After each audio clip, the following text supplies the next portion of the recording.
예수께서 12제자를 데리시고 이르시되 보라 우리가 예루살렘으로 올라가노니 선지자들을 통하여 기록된 모든 것이 인자에게 응하리라. 인자가 이방인들에게 넘겨져 희롱을 당하고 능욕을 당하고 침뱉음을 당하겠으며 그들은 채찍질하고 그를 죽일 것이나 그는 3일 만에 살아나리라 하시되 제자들이 이것을 하나도 깨닫지 못하였으니 그 말씀이 감추었으므로 그들이 그 이르신 바를 알지 못하였더라. 여리고에 가까이 가셨을 때에 한 맹인이 길가에 앉아 구걸하다가 무리가 지나감을 듣고 이 무슨 일이냐고 물은데 그들이 나사렛 예수께서 지나가신다 하니 맹인이 외쳐 이르되 다윗의 자손 예수여 나를 불쌍히 여기소서 하거늘 앞서가는 자들이 그를 꾸짖어 잠잠하라 하되 그가 더욱 크게 소리질러 다윗의 자손이여 나를 불쌍히 여기소서 하는지라. 예수께서 머물러 서서 명하여 데려오라 하셨더니 그가 가까이 오매 물어 이르시되 내가 무엇을 하여 주기를 원하느냐. 이르되 주여 보기를 원하나이다. 예수께서 그에게 이르시되 보라 내 믿음이 너를 구원하였느니라 하시매 곧 보게 되어 하나님께 영광을 돌리며 예수를 따르니 백성이 다 이를 보고 하나님을 찬양하니라.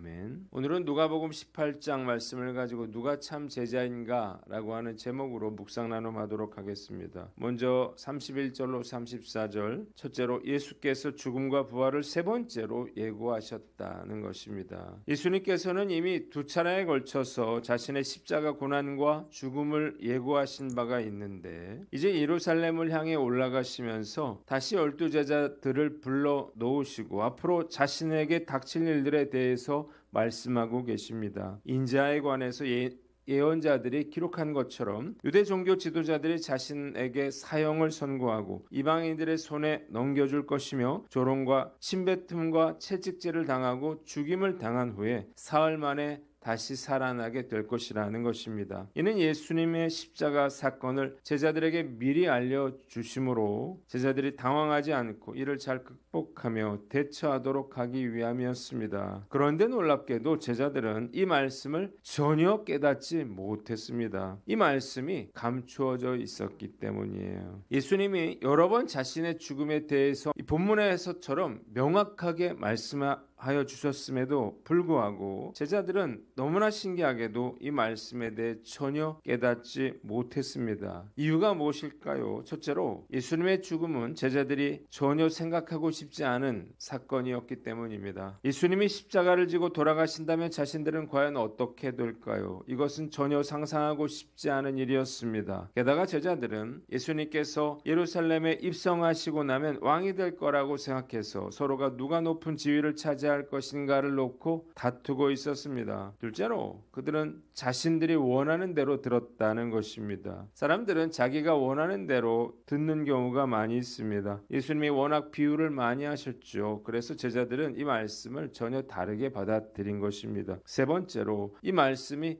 감추어져 있었다는 것입니다. 이것이 가장 중요한 이유겠죠. 성령께서 깨닫게 해주시지 않으면 제자들은 아무것도 이해할 수가 없었습니다. 성령께서 임하셨을 때에 비로소 예수님의 모든 말씀을 깨닫게 되었습니다. 본문이 우리에게 주는 교훈이 있는데 잘 들으라는 거예요. 왜 제자들은 예수님께서 세 번씩이나 부활 사건에 대해서 십자가 사건에 대해서 말씀하셨음에도 전혀 깨닫지 못했을까요? 그들이 듣고 싶은 것만 듣고 생각하고 싶은 대로 생각했기 때문입니다. 예수님께서 십자가에 달려 죽으시리라고 하는 사실은 전혀 제자들로서는 받아들일 수가 없는 일이었습니다. 그래서 그들은 여러 번 이 말씀을 듣고도 이해하려고 한다든지 주님께 물으려고 하지도 않았습니다. 철저하게 무관심했어요. 그들의 관심은 오직 누가 예수님의 좌우편에 앉아 있을 것인가 하는 것이었어요. 이것은 그들이 예수님의 말씀을 귀 기울여 듣지 않았기 때문이었습니다. 우리가 주님의 말씀을 듣는 척하지 말고 들으려고 노력해야 합니다. 자녀들이 부모가 이야기할 때 네 그러면서 건성으로 대답하는 경우가 있습니다. 사소한 일이라면 문제가 되지 않겠지만 중요한 일을 흘려들으면 부모는 너무나 화가 나죠. 저 역시 이렇게 건성으로 흘려듣는 경우가 적지 않았던 것 같아요. 제가 원하지 않는 말씀들, 이런 것에 대해서 듣고 싶지 않은 마음이 있었던 거예요. 오늘 과연 나는 어떤가요? 들어도 못 들은 척, 이것은 내게 너무나 힘든 말씀이라, 부담스러운 말씀이라 그렇게 생각하고 있지는 않는가요? 듣기 싫은 말씀이 오히려 나에게 유익이 되는 말씀일 수 있습니다. 내가 알면서도 모르는 척하고 있는 주님의 말씀 무엇인가를 생각해보고 어떤 말씀이든 잘 듣고 순종하는 저와 여러분들 되시기를 바랍니다. 두 번째, 내가 원하는 것이 아니라 주님께서 원하시는 것에 관심을 두라는 것입니다. 하나님의 나라를 위한다면서 실제로는 이렇게 자기가 원하는 것들을 위해 신앙생활을 하는 분들이 적지 않습니다. 그리고 이것이 잘못됐다는 사실도 알지 못해요. 그리고 많은 경우에 자신의 성공을 위해서 신앙을 성공의 도구로 사용하기도 합니다. 김혜경 목사님이라고 하는 분이 있습니다. 만여 명의 신도를 거느리던 단군교 교주이고 학봉 대선사이자 살아있는 신이라 불리면서 20년 동안 대통령과 국가 고위급 인사들의 점을 쳐주면서 각종 국가의 막중 대사를 예언하던 분이었습니다. 그는 외래 종교인 기독교로 인해서 우리 민족이 멸망한다고 생각하고 기독교를 없애야 한다고 외치던 사람이었습니다. 이런 그가 주님의 은혜로 회심해서 목사가 됐어요. 그런데 그가 너무나 안타까운 이야기를 했습니다. 자신에게 미래를 물으러 오는 크리스찬들이 너무나 많다는 거예요. 그러면서 그는 오직 그들이 원하는 것은 부귀영화입니다 라고 말을 했습니다. 말씀을 묵상하면서 과거의 저의 모습이 생각이 납니다. 내가 주님께 구하고 있는 것이 정말 저에게 좋은 것인지 해가 되는 것인지 알지 못한 채 무조건 그 기도를 들어달라고 요구했던 적이 많았기 때문이에요. 요즘도 제가 구하는 것이 나의 영광을 위한 것인지 아니면 주님의 나라와 의를 위하는 것인지를 헷갈릴 때가 있습니다. 그러나 우리의 마음의 욕심을 내려놓고 진지하게 물을 수만 있다면 그 주님의 뜻을 분명하게 깨달을 수 있을 것입니다. 묻지 않으면 속을 수 있습니다. 이 사실을 알고 주님께서 원하시는 것을 제대로 구하시는 저와 여러분들 되시기를 바랍니다. 세 번째, 성령의 도우심을 구하라는 것입니다. 하나님의 말씀은 성령께서 깨닫게 해주셔야만 알 수 있는 것입니다. 그래서 아무리 좋은 학교를 나왔어도 불신자들은 성경을 읽고 전혀 깨달을 수가 없는 것입니다. 불신자들에게 성경은 정말 먼 나라의 이야기죠. 그러나 바울처럼 회심하고 성령으로 충만해지면 성경이 구슬처럼 꿰어집니다. 성령 충만해야 말씀을 깨닫게 되는 거예요. 만약 성령께서 깨닫는 은혜를 주시지 않는다면 저 역시 무지몽매한 자가 되었을 것입니다. 오늘 말씀 앞에서 나는 어떤가 스스로를 돌아보고 늘 성령께서 도우시고 깨닫는 은혜를 주시기를 주님의 이름으로 축원합니다. 두 번째 본문은 35절로 43절입니다. 예수께서 맹인 거지를 고쳐주셨다는 거예요. 예수님께서 여리고로 들어오실 때에 바디메오라고 하는 맹인이 길가에 앉아서 구걸을 하고 있었습니다. 그가 많은 무리들이 지나가는 소리를 듣고 사람들에게 무슨 일이냐고 물어요. 그러자 사람들은 나사렛 예수께서 지나가신다고 그에게 대답해 주었습니다. 이 말을 듣자마자 바디메오는 다윗의 자손 예수여 나를 불쌍히 여기소서 소리를 지릅니다. 예수님께서 자기와 같은 맹인을 고쳐주셨다는 소문을 들었기 때문이에요. 사람들이 바디메오를 꾸짖으면서 조용히 하라 제지하자 그는 더욱 소리를 지르면서 자신을 불쌍히 여겨달라고 외쳤습니다. 그의 한맺힌 부르짖음을 예수님께서 들으시고 걸음을 멈추셨어요. 그리고 그를 불러오라 하시고 내가 무엇을 하여 주기를 원하느냐 물으셨습니다. 그가 다시 볼 수 있게 되기를 원합니다 말하자 예수님께서 보아라 내 믿음이 너를 구원하였느니라 말씀하셨고 곧 그가 보게 되어 하나님께 영광을 돌리며 예수를 따랐습니다. 이를 본 사람들도 하나님께 찬양을 올려드렸다고 하는 것이 본문의 내용이에요. 이 바디메오가 사람들의 제지에도 불구하고 소리를 지른 이유가 무엇인가요? 첫째로 그가 예수님이 누구인지를 정확하게 알고 있었기 때문입니다. 그는 예수님을 랍비라고 부르지 않고 다윗의 자손이라고 부르고 있습니다. 다윗의 자손이라고 하는 말은 그가 구약에서 예언된 다윗의 후손으로 오실 메시아라고 하는 뜻이었습니다. 그는 예수님께서 자신의 질병을 치유해 주시고 자신의 영혼을 구원해 주실 분이라고 하는 사실을 정확하게 알고 있었기 있었기에 예수님께서 지나가신다고 하는 소식을 들었을 때 나를 불쌍히 여겨달라고 소리를 질렀던 것입니다. 두 번째, 예수님께서 자신의 눈을 뜨게 해주실 수 있다고 하는 믿음이 있었기 때문이에요. 그는 예수님께 불가능한 일이 없다고 하는 사실을 정말로 믿었습니다. 만일 그가 이번 기회를 놓친다면 자신은 영영 이 비참한 상태에서 결코 벗어날 수가 없다고 하는 사실을 잘 알고 있었습니다.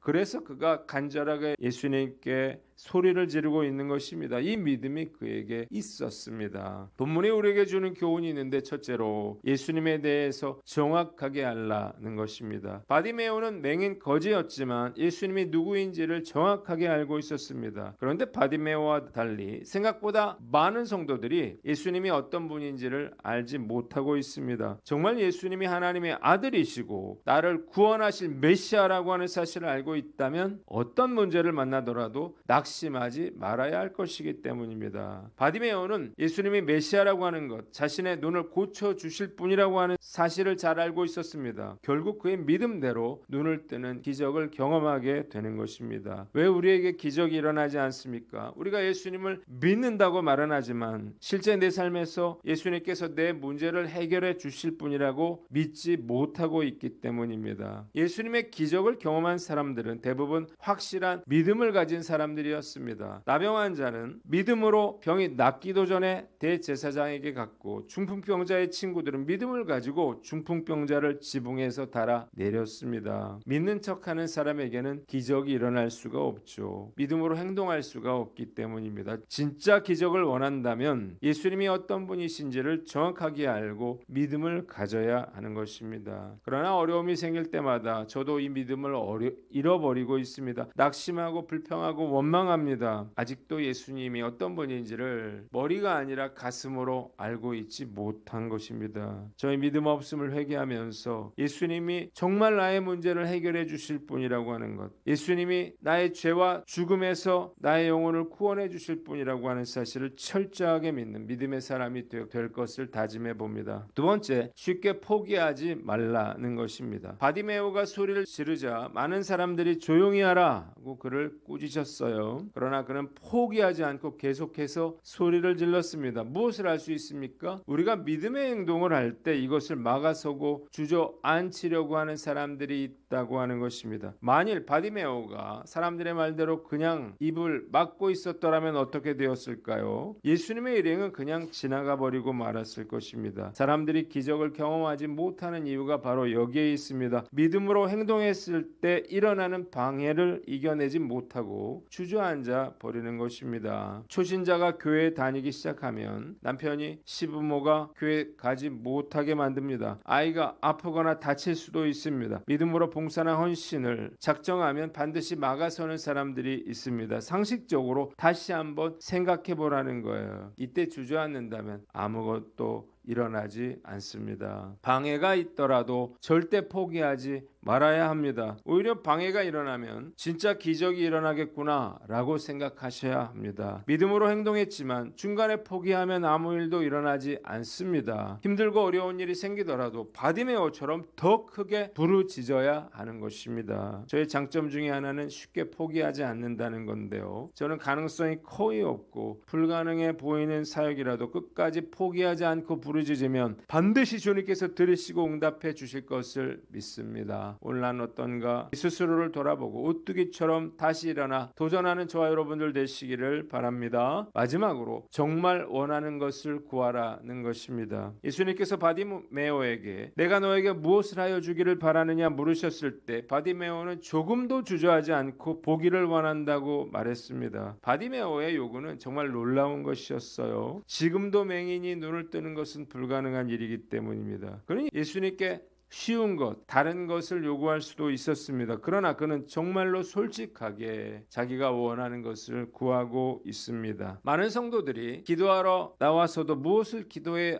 할지 모르는 경우가 있습니다. 이 기도는 너무나 세속적인 것 같고 이 기도는 불가능한 것 같고 이것 빼고 저것 빼고 하다 보니까 막상 기도할 게 없는 거예요. 어떤 사람들은 우리의 기도가 세속적이면 안 된다고 말합니다. 제 생각은 달라요. 세속적이라도 정말 원하는 것은 구해야 합니다. 우리의 기도가 주님의 뜻이 아니라면 거절하시면 그만이죠. 바디메오의 소원은 하나님의 나라나 예수님을 따르는 것이 아니라 그저 눈을 뜨는 것이었습니다. 그러나 바디메오가 눈을 떴을 때 어떤 일이 벌어졌나요? 그는 예수님을 따랐습니다. 고난과 십자가가 있는 예수님을 따르는 자가 되었다는 것입니다. 병에 걸렸다면 예수님께 병을 고쳐달라고 기도하고, 또 가난하면 돈 좀 많이 벌게 해달라고 기도해야 하는 것입니다. 자녀가 속을 썩인다면 자녀가 변화되기를 위해서 기도하고, 남편이나 아내가 문제라면 그들을 변화시켜달라고 기도해야 하는 것입니다. 기복신앙은 분명히 잘못된 거죠. 그러나 바디메오처럼 앞을 보지 못하는 사람이 앞을 보게 해달라고 하는 것, 이것은 전혀 잘못된 것이 아닌 것입니다. 문제가 있다면 우리는 예수님께 부르짖어 기도해야 합니다. 생각해보면 저는 목사지만 매일 이런 세속적인 기도를 하고 있습니다. 주님, 돈 문제가 해결되게 해주세요. 주님, 병이 낫게 해주세요. 주님, 우리 교회 아이들이 좋은 학교 들어가게 해주세요.